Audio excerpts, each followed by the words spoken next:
Once upon a time, there was a country parson making his rounds of the village. And he stopped at the cottage of a farmer and looked over the fence to where the farmer was working in his garden and said, "Well, my man, that's a wonderful job that you and the Lord have done on that piece of land." And the farmer said, "Yes, Reverend, but you should have seen it when the Lord had it to himself."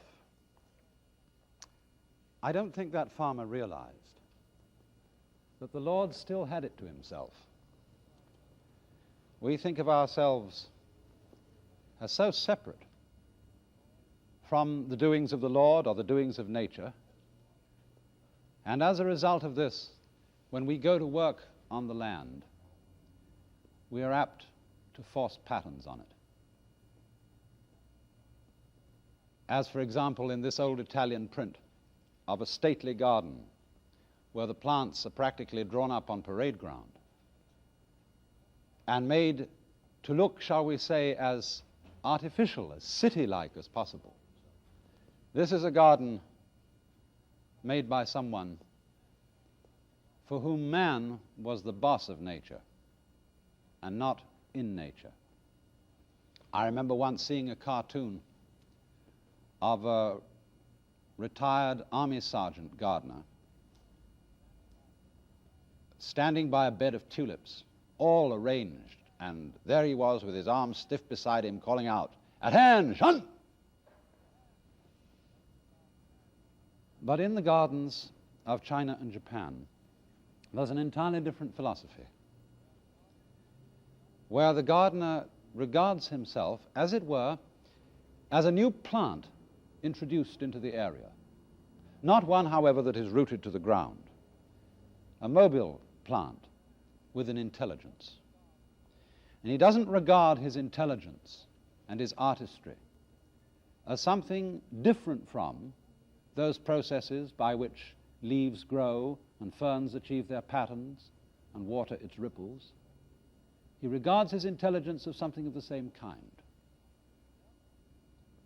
And therefore, when he looks at a piece of so-called rough ground, which he is going to turn into a garden, the first thing he asks is not, what sort of a pattern am I going to impose on this piece of land? In other words, he doesn't move in with a bulldozer and shove all the mounds of earth around. He asks, what would this piece of land, in collaboration with me, like to become? And this is, of course, the essence of Taoist philosophy, upon which Zen Buddhism is founded, a principle which is also illustrated in the art of judo, which I shall be talking about in the next program. The principle that the Taoists call Wu Wei, or non-interference, which doesn't actually mean doing nothing in the face of nature, doing nothing in the face of problems that have to be handled. But it means not just taking the line of least resistance, but, as it were, finding out the grain of the situation and going with it.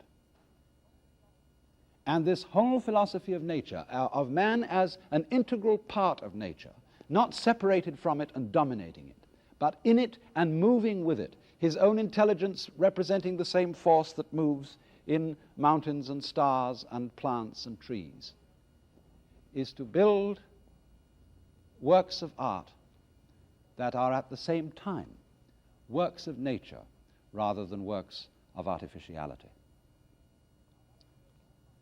Now, one of the most sublime examples of the Japanese garden is that at the Katsura Palace in Kyoto. And this garden was created somewhere around 1620 or 1624. And in these crowded city areas, the Japanese have exhibited a perfect genius for achieving, in a very small space, the atmosphere of the vast lakes and forests and mountains. Creating them in the city is a kind of symbolism, too, of the Zen saying, if the mind is not overlaid with wind and waves, you will always be living among blue mountains and green trees. If your true nature has the creative force of nature itself, wherever you may go, you will see fishes leaping and kites flying. And so, in the densely crowded cities of Japan, the gardener and the architect have together conspired to use minute spaces to create the atmosphere of peace and solitude and naturalness. Of course, this garden here is a very, very wealthy garden attached to an old imperial palace, with its great lakes and spacious landscapes. But the same thing, of course, is often done on a tiny scale, so that you might think that a space of a few yards is a day's journey. Now, the art of the gardener can very well be illustrated by a number of anecdotes about the old masters of gardening, and these were often, incidentally, masters of what is called the tea ceremony. The tea ceremony is a ritual of drinking tea in quiet seclusion with friends, and arises from the practice of Zen monks who a long time ago used to drink tea to keep themselves awake during their long hours of meditation.